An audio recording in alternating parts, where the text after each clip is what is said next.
Hello student, आज मैं आप लोगों के लिए लेके आया हूँ 2 डेज का करंट जीएस, जिसमें 11 अगस्त और 12 अगस्त का करंट जीएस के महत्वपूर्ण फैक्ट हैं। तो 10 से 12 मिनट का ये मेरा वीडियोज़ रहेगा। आप प्लीज़ वीडियो को पूरा देखें और जो भी क्वेश्चन पूछे जाते हैं कमेंट में, उनके आंसर भी आप कमेंट कीजिए। हमारा पहला क्वेश्चन है, भारत का पहला हिम तेंदुआ, प्रथम हिम तेंदुआ संरक्षण केंद्र। भारत का पहला हिम तेंदुआ, लेपार्ड बोलते हैं जिसको तेंदुआ को, स्नो लेपार्ड का संरक्षण केंद्र कहाँ पर स्थापित किया गया है? तो उत्तराखंड के उत्तरकाशी में, उत्तराखंड के उत्तरकाशी में स्थापित किया गया है। कहाँ पर? उत्तरकाशी में।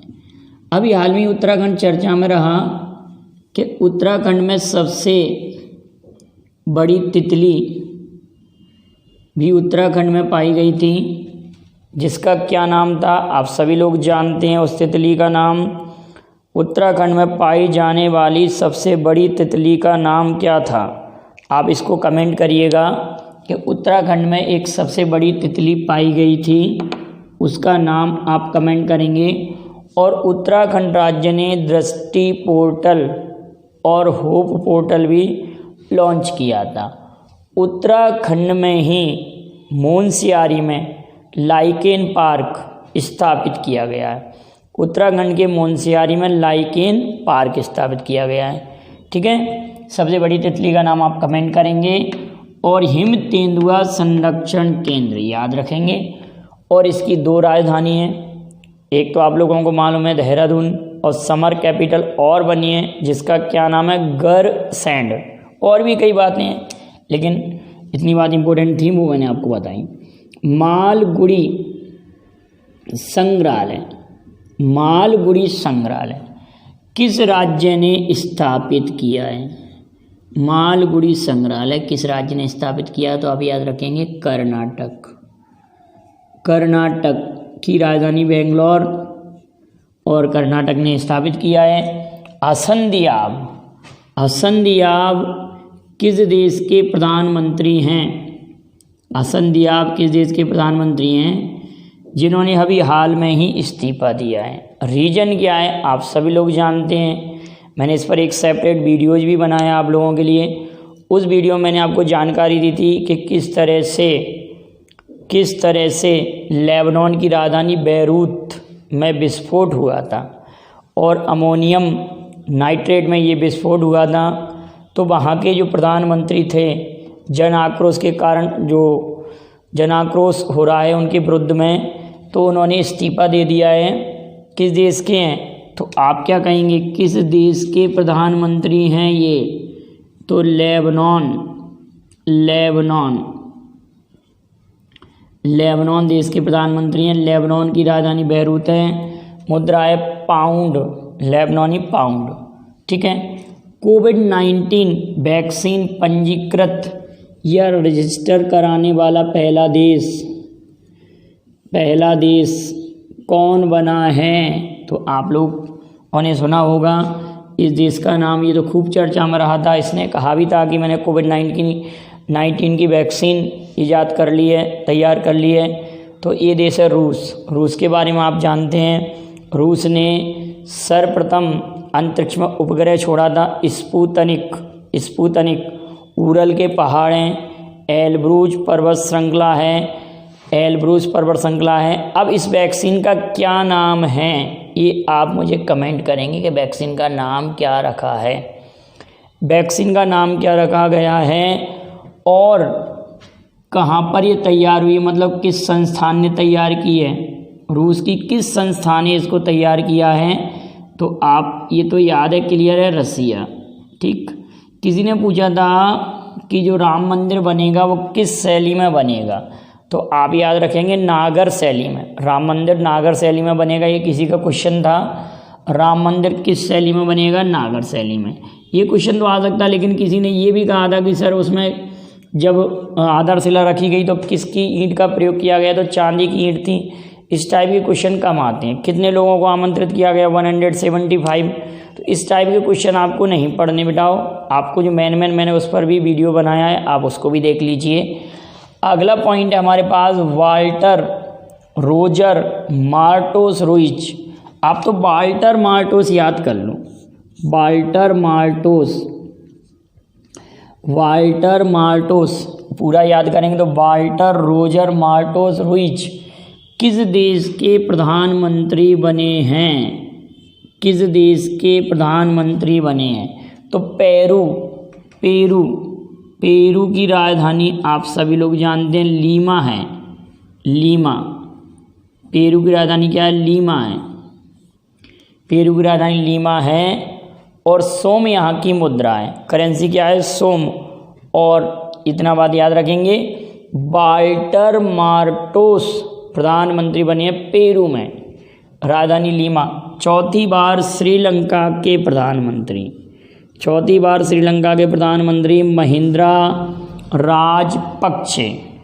महिंद्रा राजपक्षे बने हैं श्रीलंका के प्रधानमंत्री। महिंद्रा राजपक्षे। और गोताबाया राजपक्षे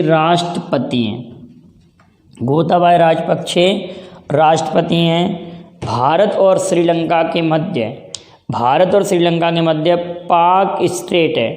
पाक की खाड़ी भी भारत और श्रीलंका के मध्य है। इसको भी आप याद रखेंगे। महिंद्रा राजपक्षे, गोताबाया राजपक्षे।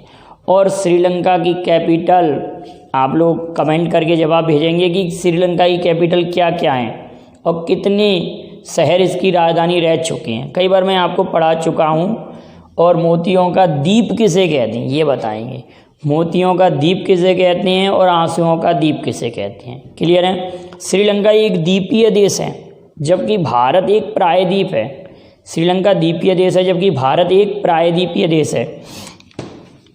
अलेक्जेंडर लुकाशेंको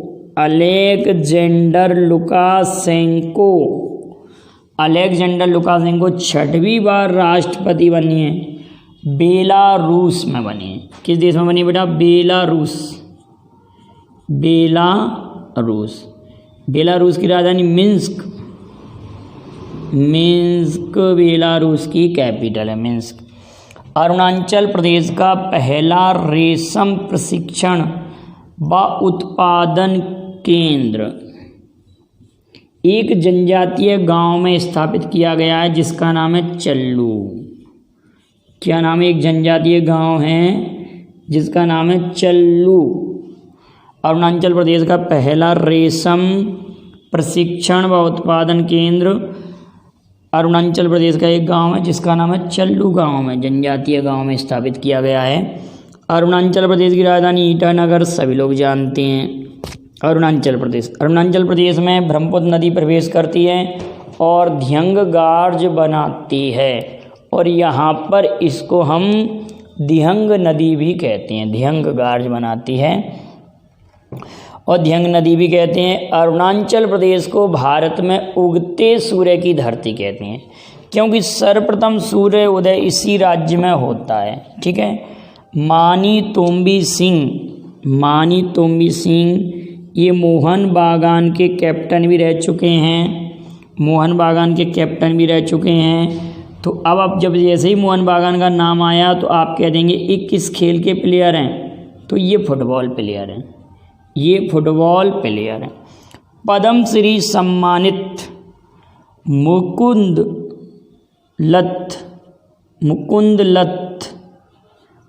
लत का निधन हुआ है। ये किस क्षेत्र से रिलेटेड हैं? तो आप कहेंगे इतिहासकार हैं। ये कौन है? इतिहासकार याद रखेंगे। मुकुंद लत इतिहासकार का निधन हुआ अभी हाल में ही। मानी तोम्बी सिंह फुटबॉलर हैं। विश्व के स्वदेशी लोगों का अंतर्राष्ट्रीय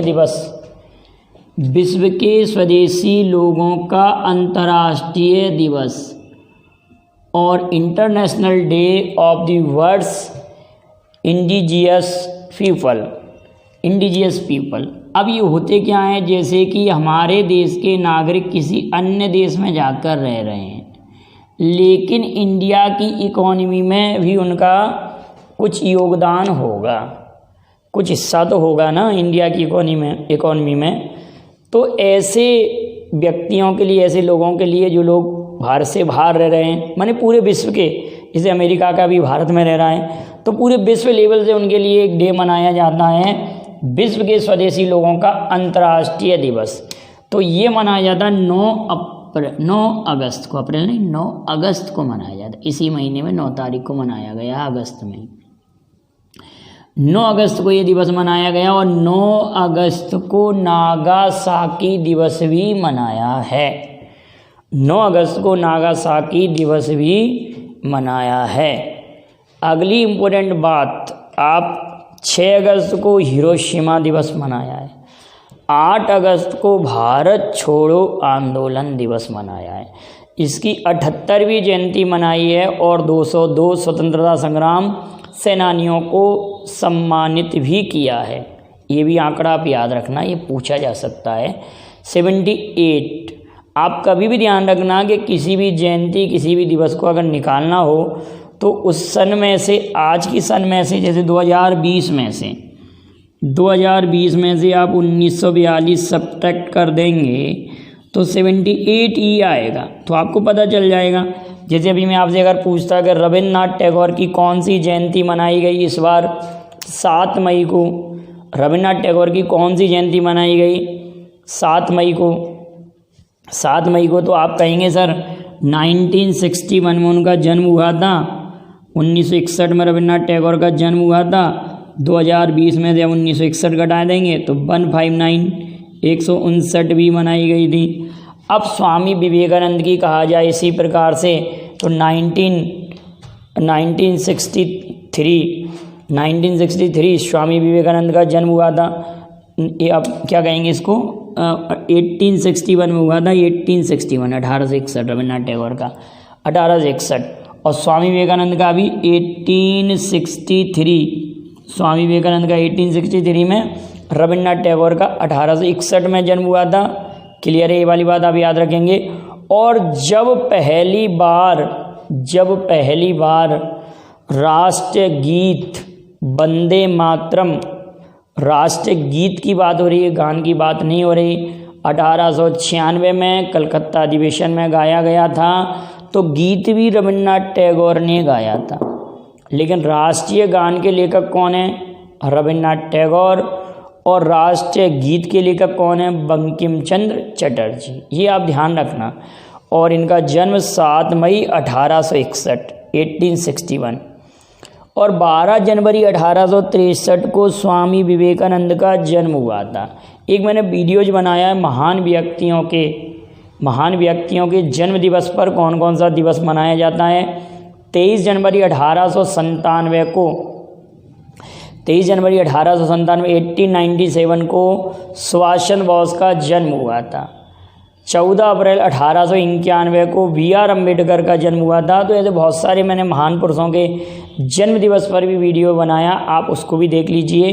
तो इस तरह से किसी की भी अगर जयंती पूछेंगे तो हम तुरंत ही बता सकते हैं। 2020 में रविन्द्रनाथ टैगोर की कौन सी जयंती मनाई गई, तो 159वीं, ठीक है, 159वीं। और अभी हमने कौन सा, भारत छोड़ो आंदोलन की 78वीं जयंती मनाई। क्लियर बेटाओ, तो ये 9 अगस्त को मनाया जाता है। अली शाहीन एक तुर्की के सांसद हैं, इनको पाकिस्तान ने सितारे कैर ए आजम पाकिस्तान ने इस प्रकार से इनको सम्मानित किया है, पाकिस्तान ने सम्मानित किया है। तो 2-3 बार में पाकिस्तान के बारे में समझने। पाकिस्तान की नेशनल रिवर, राष्ट्रीय नदी सिंधु है, जिसको पाकिस्तान की गंगा भी कहते हैं। पाकिस्तान की जो संसद है, पाकिस्तान की संसद है वो विश्व में सौर संचालित संसद है। Making sense of India democracy पुस्तक के लेखक योगेंद्र यादव हैं। Making sense of Indian democracy Yogendra Yadav है। अगला, श्याम लाल चक्रवर्ती का निधन कोविड-19 से हुआ है। ये कम्युनिस्ट पार्टी से रिलेटेड है। CPIM communist party of India Marxist से रिलेटेड है। महाराष्ट्र के देवताली से बिहार के दानापुर के मध्य प्रथम किसान ट्रेन चलाई जाएगी। प्रथम किसान ट्रेन चलाई जाएगी।